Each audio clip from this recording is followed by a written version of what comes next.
Olá, caro estudante! É com imensa satisfação que estamos dando início à disciplina Teorias do Espaço Educativo. Meu nome é Laio Marques, sou graduado em História e mestre em Educação. Terei a satisfação de acompanhá-los neste módulo, onde vamos aprender juntos o conceito de espaço escolar e entendermos como que percebemos esse espaço e como participantes dele.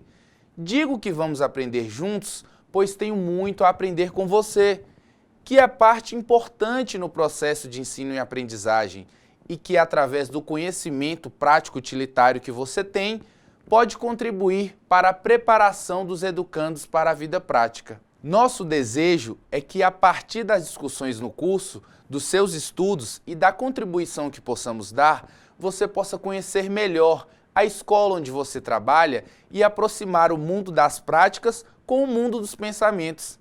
Quero dizer a você que não tenha medo dos novos conhecimentos, das novas tecnologias e das mudanças. Lembre-se que todos nós somos capazes de aprender e que a mudança pode trazer muitos frutos bons. O importante é tentarmos, pois, como diz uma frase popular, só quem tenta tem a chance de acertar.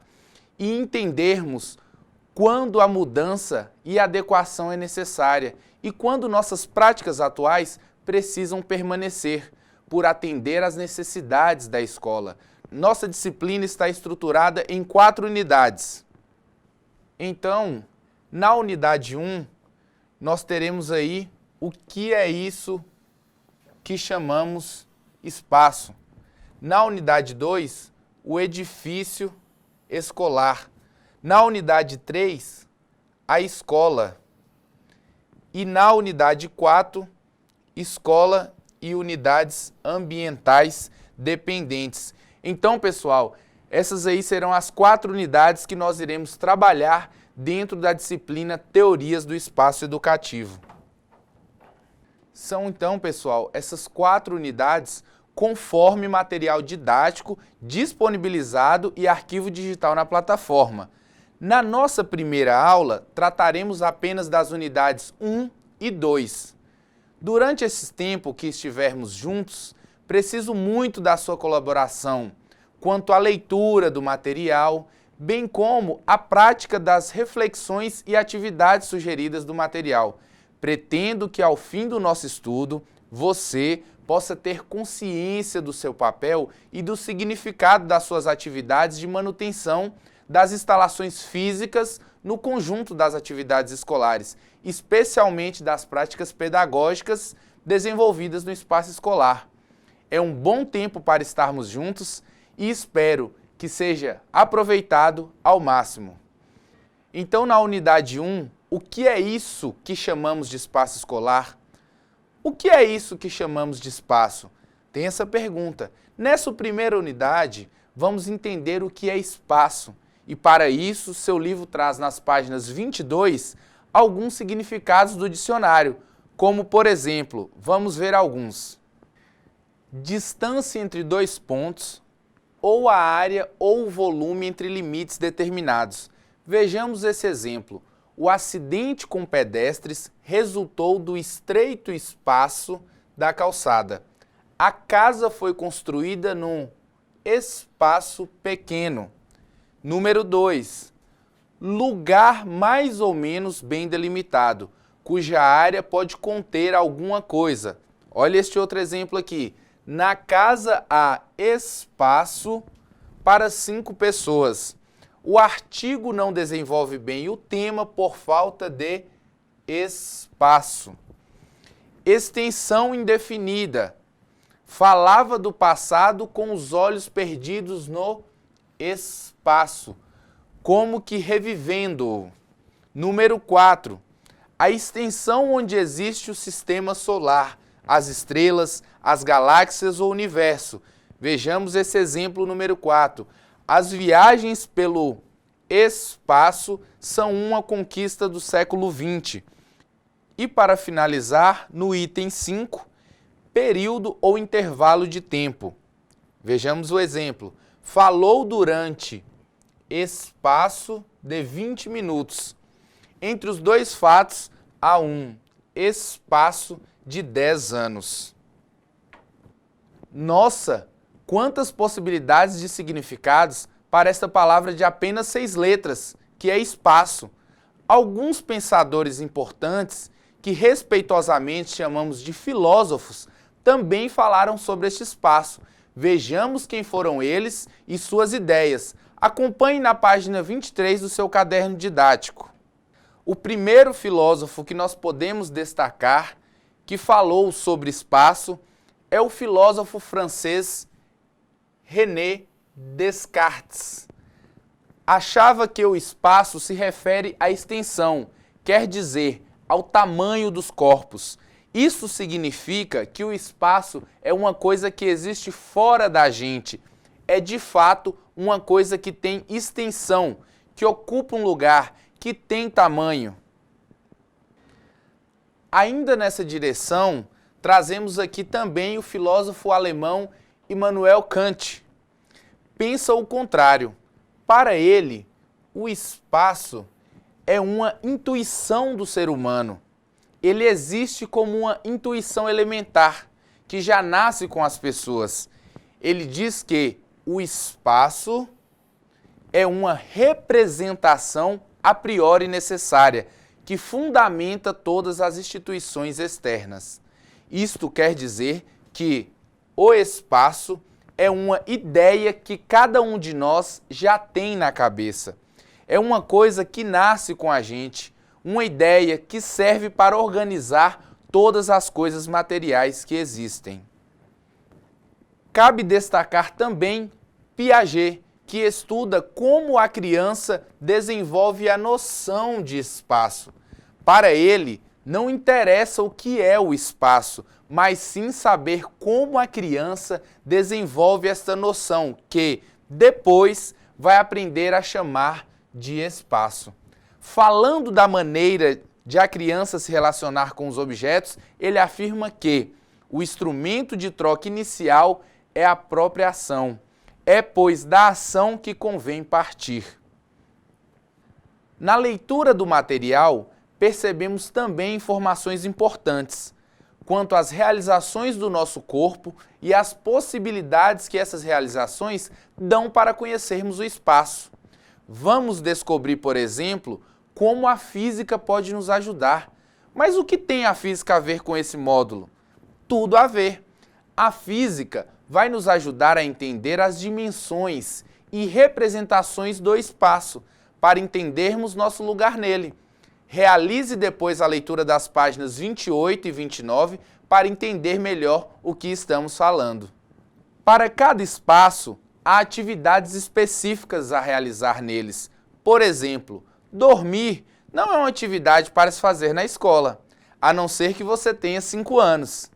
Então, a escola de bebês, que chamamos de creche, planejará um horário dessas crianças dormirem, já que para eles essa atividade contribui para o seu desenvolvimento no espaço.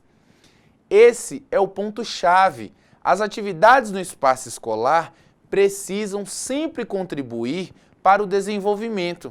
Assim, as brincadeiras são bem-vindas no espaço escolar, que chamamos aqui de atividades lúdicas, contando que ela tenha o objetivo de contribuir no desenvolvimento dos estudantes. Assim, todos os envolvidos na escola devem pensar essas atividades adequadas que contribuem para o desenvolvimento de todos. E quando falo de todos, é de cada um no grupo. E insisto, em cada um e em todos, porque às vezes pensamos no todo, mas não no individual, e nem nas pessoas que têm necessidades individuais. Isso é importante frisar. Precisamos pensar que somos diferentes nas nossas habilidades, no nosso modo de aprender, nas nossas aptidões e, inclusive, no nosso corpo. Sim, nós precisamos lembrar a todo tempo que somos diferentes e que não é problema nenhum nisso.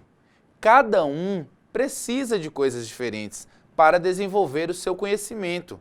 Desenvolvemos o nosso conhecimento a partir dos 5 sentidos. Esses 5 sentidos são o paladar, o olfato, a audição, o tato e, por último, a visão. Todos eles são muito importantes, mas não imprescindíveis para o desenvolvimento do nosso conhecimento. Vocês acham que eu estou falando bobeira? Só porque eu disse que as pessoas não precisam de todos os sentidos para se desenvolver? Calma, gente. Estou provocando você a pensar que é uma pessoa sem audição, que chamamos de pessoa surda, é totalmente capaz de aprender, mesmo sem ouvir, assim como um cego ou um surdo cego. O ser humano é tão incrível que ele se adapta à condição do meio em que vive e se desenvolve perfeitamente nesse meio.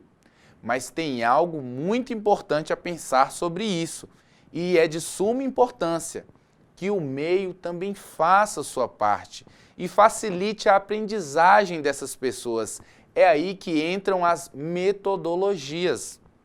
Vamos trocar o termo metodologia por termo jeito, o jeito de ensinar, o jeito de falar, o jeito de lidar com cada um deve ser diferente.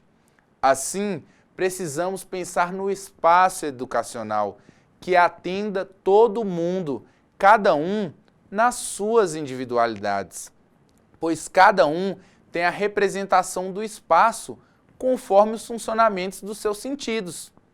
Os cegos têm uma representação do espaço escolar bem diferente da pessoa que vê, ou da pessoa que não ouve, assim como uma daltônica também faz representações diferentes daquelas pessoas que veem todas as cores.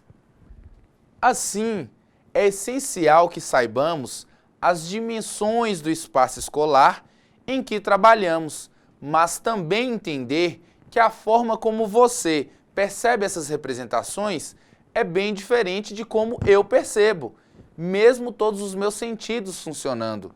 Como dissemos anteriormente, somos diferentes.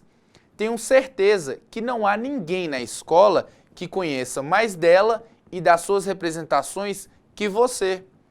Mas você já viu um desenho da escola feita por um arquiteto? Essa representação se inicia com a planta baixa.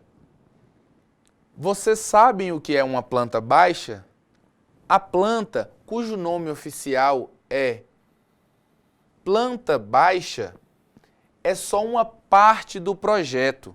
O projeto representa um edifício visto por seus lados, o horizontal e o vertical. O que chamamos planta é só a vista do plano, do chão, da horizontal do prédio. Estas plantas são muito importantes, pois permitem a compreensão de todo o edifício, sem precisar construí-lo para depois verificar os erros e defeitos. Então, como vocês podem perceber aqui, eu fiz questão de trazer para a nossa aula um exemplo e um desenho de uma planta baixa de uma escola. Então, percebam aqui como são as divisões, como o arquiteto faz esse desenho chamado de planta baixa para depois partir para a construção. Inclusive, vemos aqui uma quadra, né, a divisória aqui de cada espaço, aqui o jardim. Então, é importante esse projeto anterior, porque dele que sairá o quê? Sairá a construção futura e não pode haver erros. Então, nessa planta baixa, o arquiteto tem que ter esse cuidado. Veja as atividades da página 43. Tenho certeza que você fará descobertas incríveis. Dando início na nossa aula, iniciaremos agora a segunda unidade. Estudaremos sobre o edifício escolar e vamos começar pensando em dois conceitos.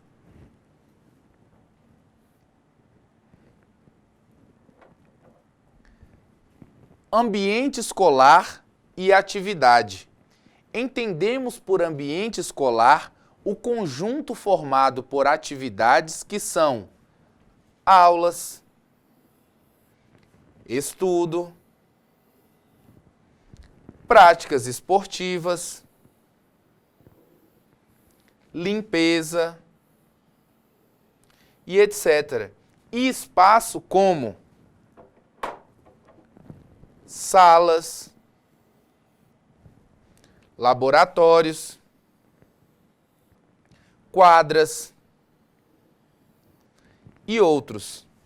Então, pessoal, trazemos aqui de início essa diferenciação entre ambiente escolar e atividade, para que possamos dar continuidade.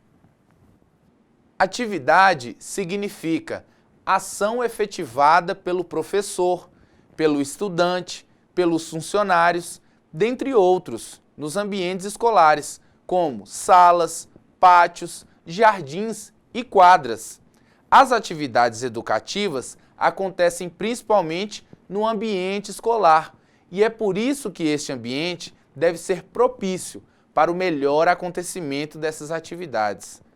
Todas as edificações, seja seus meios físicos construtivos, paredes, teto, piso, bancada, ou seu meio físico operacional, equipamentos, ferramentas, carteiras, mesas e etc., devem também propiciar o desenvolvimento do conhecimento.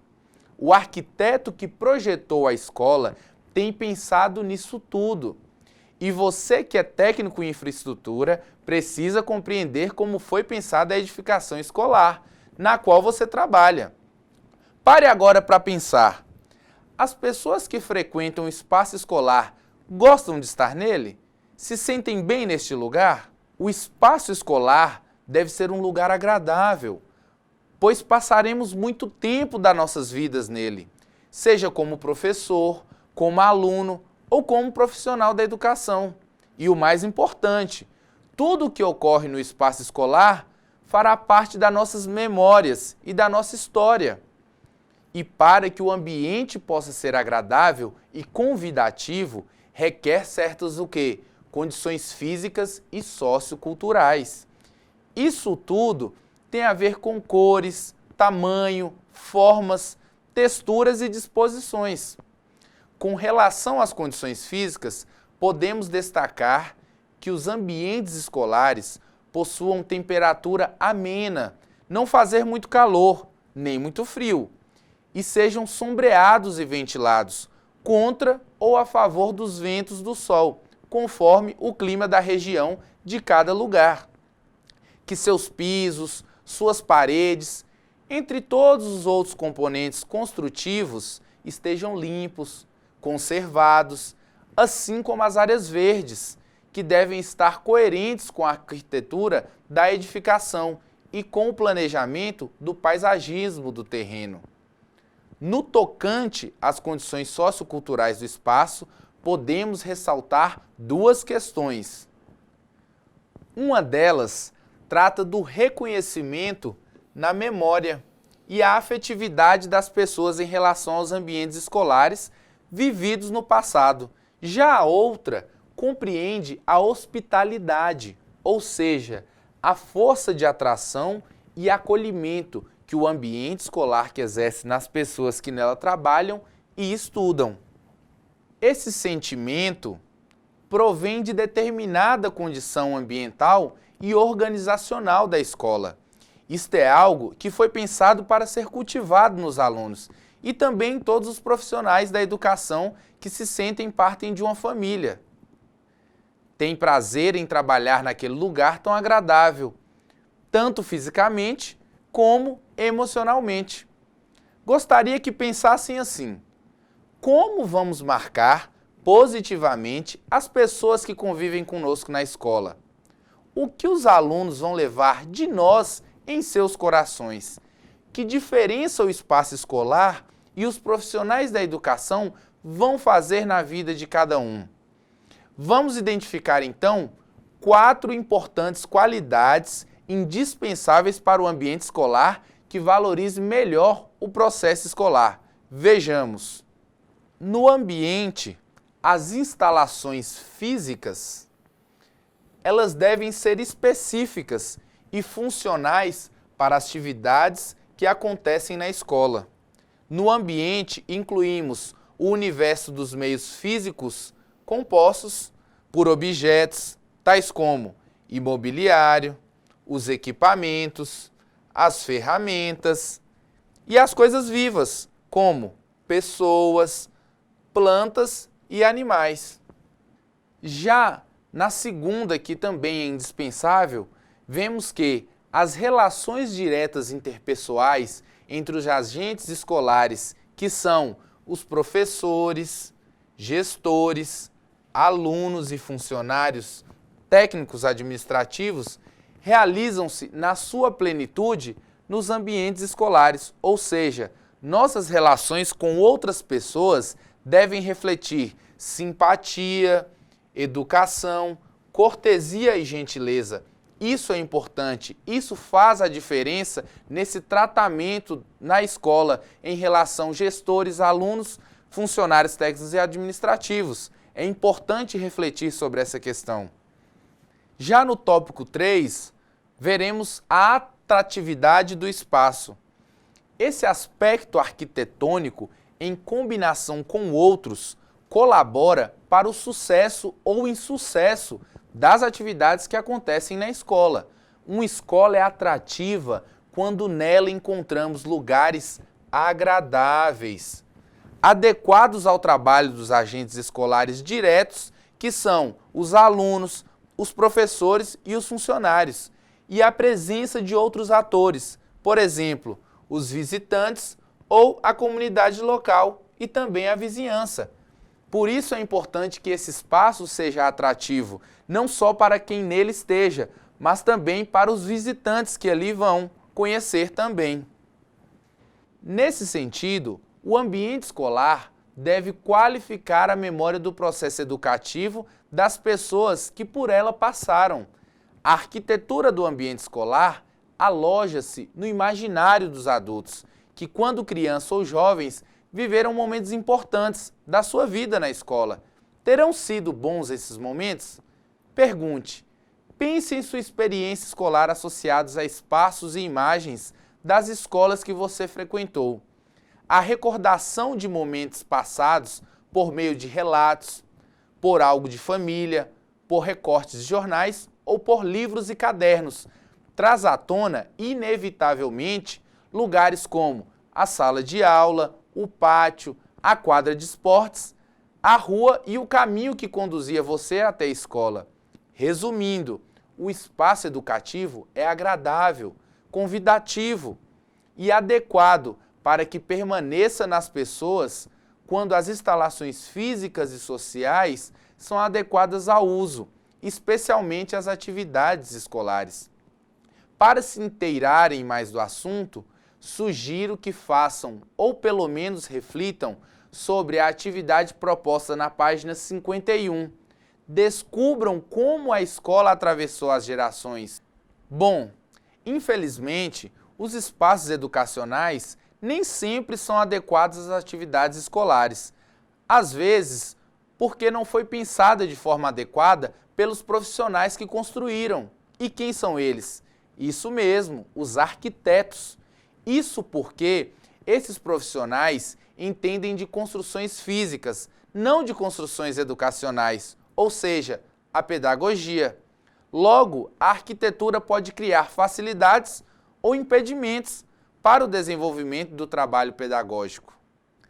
Para um autor estudioso do tema, a arquitetura elaborada pelo arquiteto visa a organizar espaços para atividades humanas, a partir das palavras organização e espaço. Podemos deduzir que a arquitetura é um ato de planejamento, isto é, uma ação organizadora de atividades e espaços, ou ainda, uma ação que aloca espaços para atividades. Nessa direção, devemos considerar a importância da relação entre arquitetura e pedagogia. A arquitetura deve ser sempre pensada de modo que dialogue com o espaço escolar e com suas propostas pedagógicas, considerando o que propõe o PPP, que é o nosso projeto político-pedagógico, e também o currículo. Esses fatores são decisivos para que tenhamos escolas que propiciem ao seu público de fato o que se pretende. fortalecendo a relação entre professores, alunos e funcionários, como veremos na página 47 do seu caderno didático. A arquitetura do prédio escolar, ao considerar as tradições construtivas locais, contribui para reafirmar a identidade da população que a utiliza. Um dos exemplos mais interessantes é o das escolas nas aldeias indígenas. Suas construções e seu urbanismo, o aldeamento, possuem padrões arquitetônicos, artísticos e construtivos que variam em função das etnias e precisam ser consideradas. O mesmo ocorre com os quilombolas, ribeirinhos, moradores das florestas e outras populações tradicionais. Ou seja, é importante que o arquiteto conheça a localidade onde será construída a escola e seja considerada essa população e as suas particularidades. Em geral, quando o prédio e as demais instalações escolares estão sintonizados com a educação, há harmonia entre as pessoas, atividades e ambientes. Vamos entender então como funciona quando o arquiteto elabora o projeto de arquitetura.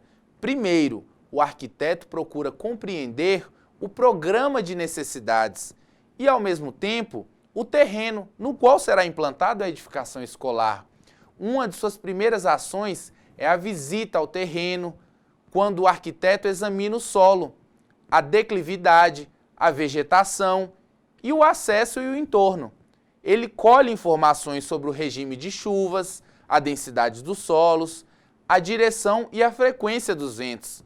Nessa fase de trabalho, o arquiteto começa a conceber as primeiras imagens do edifício.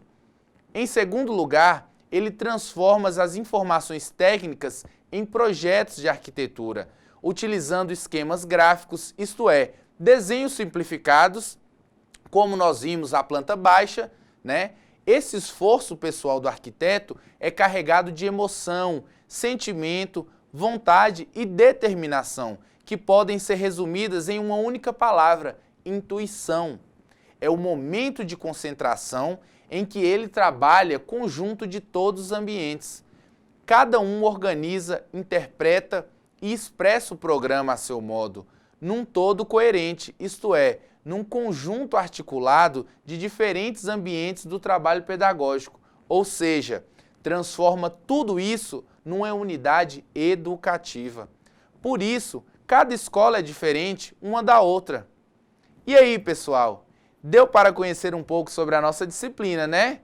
Agora, vocês farão o nosso primeiro pratique. Na próxima aula, daqui a pouquinho, vamos estudar a unidade 3 e 4. Até lá!